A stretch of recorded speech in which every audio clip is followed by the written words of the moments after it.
and the masters of the universe. I am Adam.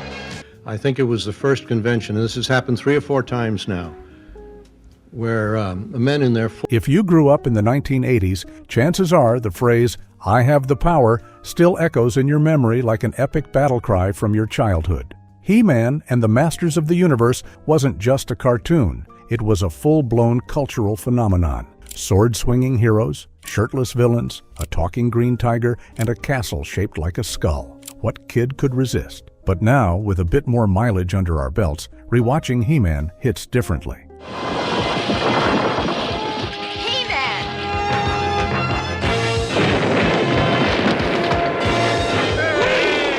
Beneath the bulging biceps and booming voiceovers lies a kaleidoscope of weirdness.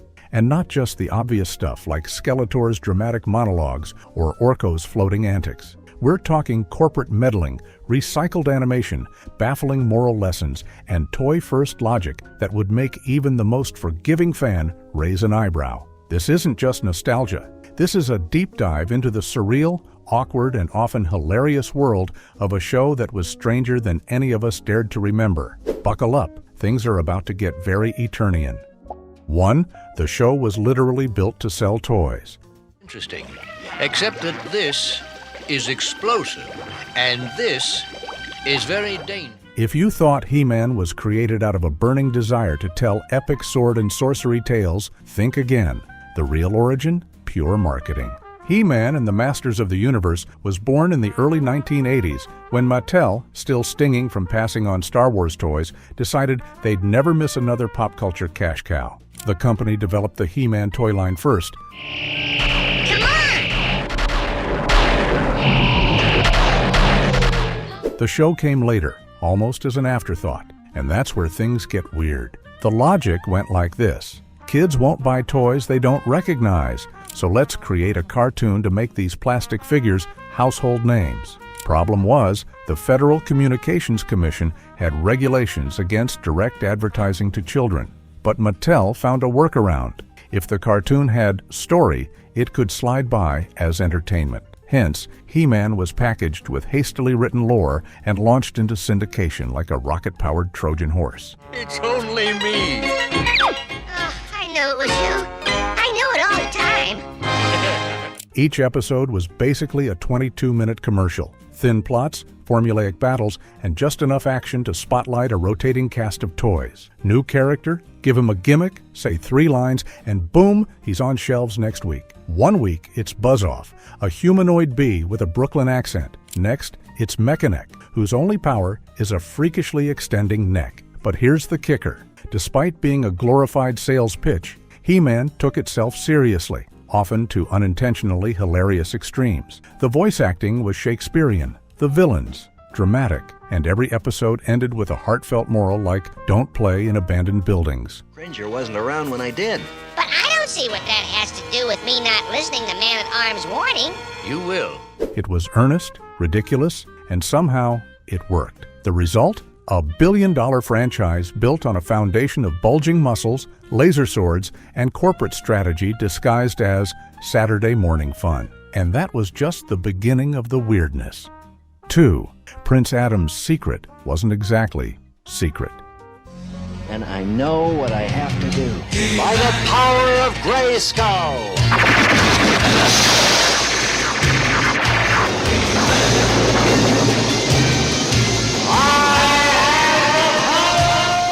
Let's talk about the worst-kept secret in all of Eternia. Prince Adam is He-Man. No mask, no voice changer, not even a pair of glasses a la Clark Kent. Just a tan, a deep voice, and suddenly nobody, not even his own parents, can put 2 and 2 together. Prince Adam goes from pastel-shirted pretty boy to bare-chested superhuman with the exact same haircut, and we're all supposed to pretend it's a flawless disguise. The only people in on the secret? Man-at-Arms, Orko, Cringer, who becomes Battle Cat, and the Sorceress. Everyone else? Totally baffled, including Skeletor, who fights He-Man on the regular but never notices how suspiciously unavailable Prince Adam is every time He-Man shows up. Either Eternia's got some serious face blindness, or they're all just humoring him. Hey, come on, let go! Maybe the sorceress According to interviews with the voice cast, even Alan Oppenheimer, who voiced Skeletor, Man-at-Arms, and Cringer, found the secret identity premise hilariously weak. But the writers leaned into it, playing it completely straight. To them, it was all part of the magic. A noble prince concealing his true strength until the kingdom needs him most. Noble? Maybe. Plausible? Not even close. Even stranger, Prince Adam and He-Man were voiced by the same actor, John Irwin, using pretty much the same voice, just a bit more heroic for He-Man. No modulation, no dramatic flair, just by the power of Grayskull. And suddenly, Adam's dad doesn't recognize him anymore? It's like if Bruce Wayne put on a sleeveless hoodie and everyone suddenly forgot what Batman looked like. Still, it worked because kids didn't care. To them, the transformation was iconic. To adults rewatching it now, it's one of the weirdest open secrets in cartoon history, and somehow it only makes the show more charming. 3. Skeletor was the most extra villain of the 80s. You saved us! You really are wonderful! Listen, I am not nice, I am not kind, and I am not... If the heroes of He-Man were strange, the villains were downright unhinged, and none more so than the walking, cackling skull in purple tights himself, Skeletor. On paper, Skeletor is terrifying, a skull-faced sorcerer hell-bent on conquering Castle Grayskull and ruling Eternia. In practice, he's a petty theatrical drama queen with a flair for insults and a PhD in evil banter. A snow beast!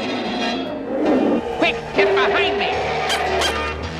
Forget calculated evil or ominous silence. Skeletor talks, and when he does, it's pure gold. He throws tantrums, berates his henchmen with lines like, "You furry fool," and "You blundering boob," and monologues like he's auditioning for Eternia's version of Broadway. There's an entire generation that learned creative insults not from Shakespeare, but from Skeletor dragging Beastman for the 100th time.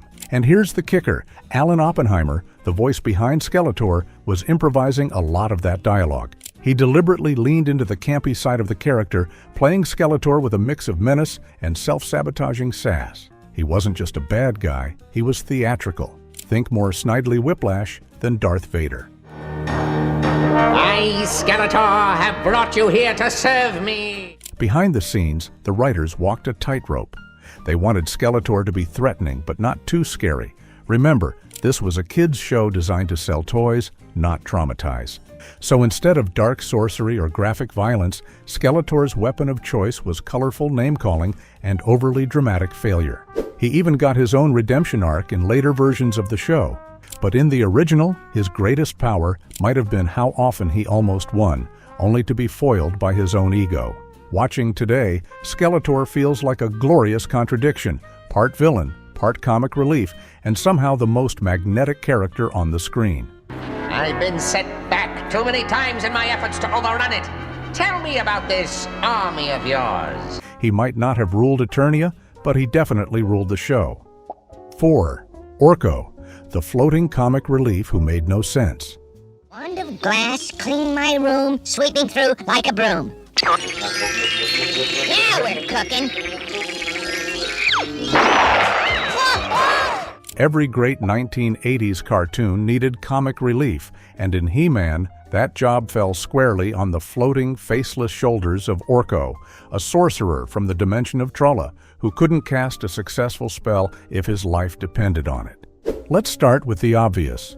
Orko floated around in a red robe with a scarf over his mouth and a big floppy hat covering his face, because animating a character without a mouth or facial expressions was cheaper and faster. Seriously, he was designed that way to save the animation budget.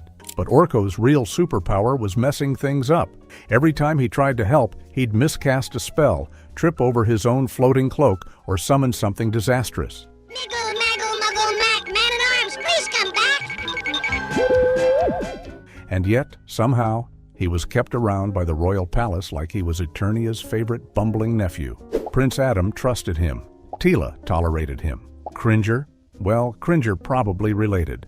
Orko was voiced by Lou Scheimer, one of the show's producers, who also voiced dozens of characters to keep costs down. His voice, a high-pitched, nasal squeak, became part of the character's charm and frustration. For kids, Orko was silly and lovable. For adults rewatching today, he's kind of like that one coworker who means well but always hits reply all. Hey, you're the bad wizard, Azra. But there's also something weirdly touching about Orko. Beneath the slapstick was a lonely, misunderstood outsider who just wanted to belong, a magical being stuck in a world where his powers didn't work right. And in the rare episodes where the show explored his backstory, he got a surprising bit of depth. In Trolla, Orko was a powerful wizard. On Eternia, he was comic relief. That disconnect says a lot about the way He-Man blended absurdity with occasional glimpses of sincerity. In the end, Orko wasn't just the show's walking punchline, he was its heart. A floating disaster, yes, but an oddly endearing one. 5. The animation was suspiciously familiar.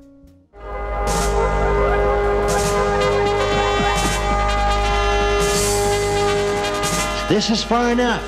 Not for me, it's not. Even as kids, you might have noticed something weird about He-Man, like how every punch looked the same, every run looped identically, and every transformation sequence was, well, identical. That wasn't just your imagination. The show's animation was recycled to the extreme. He-Man throwing a boulder, that same arm motion shows up 5 times in different episodes. Skeletor running away, same exit every time, like he's fleeing a bad date on loop. I will make another He-Man, an evil one called Faker. Even Prince Adam's transformation sequence, iconic as it is the exact same shot, again and again, because animating it once was hard enough. And the weirdest part?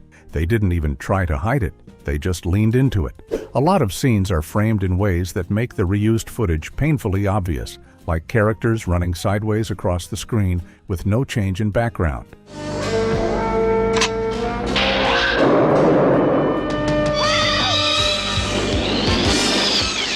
It became part of the show's strange charm.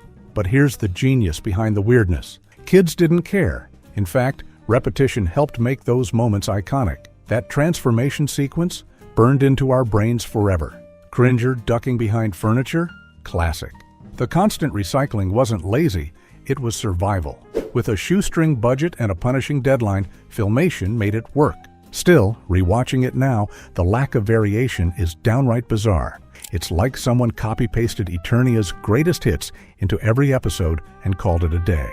But somehow, that lo-fi jankiness only makes He-Man more lovable. It's a patchwork of ambition, limitation, and pure 1980s magic. 6. The moral messages were oddly specific. That's right, Tila. Being responsible means you can be depended upon, and that's a big step toward becoming a winner. If you stuck around after the credits, He-Man always had a parting gift, a moral lesson. These were meant to teach kids valuable life skills, and occasionally they hit the mark. Don't judge people by how they look. Be kind to others. Solid stuff. But sometimes, the messages were just plain weird. I don't like the idea either, but we're dealing with a loyal nobleman, not with Skeletor. If you ask me. One episode would end with advice like, never play in old, abandoned buildings, while another warned kids not to eat strange berries in the forest. Sure, safety first, but how often were kids in those situations? It's like Eternia had a very specific problem with unsupervised berry picking. And it wasn't just what they said, it was how they said it. He-Man, if you needed rainbow quartz, why didn't you just ask? He-Man would stare directly at the camera, arms crossed, like a jacked-up guidance counselor, dishing out fatherly wisdom after tossing Skeletor off a cliff. These PSAs weren't just tacked on, they were mandatory, a requirement to meet broadcast standards and educational guidelines. But they've aged into something more. Little snapshots of a simpler time when our heroes weren't just warriors, they were role models too, even if they did live in a world where everyone wore furry underpants. By the power of Grayskull!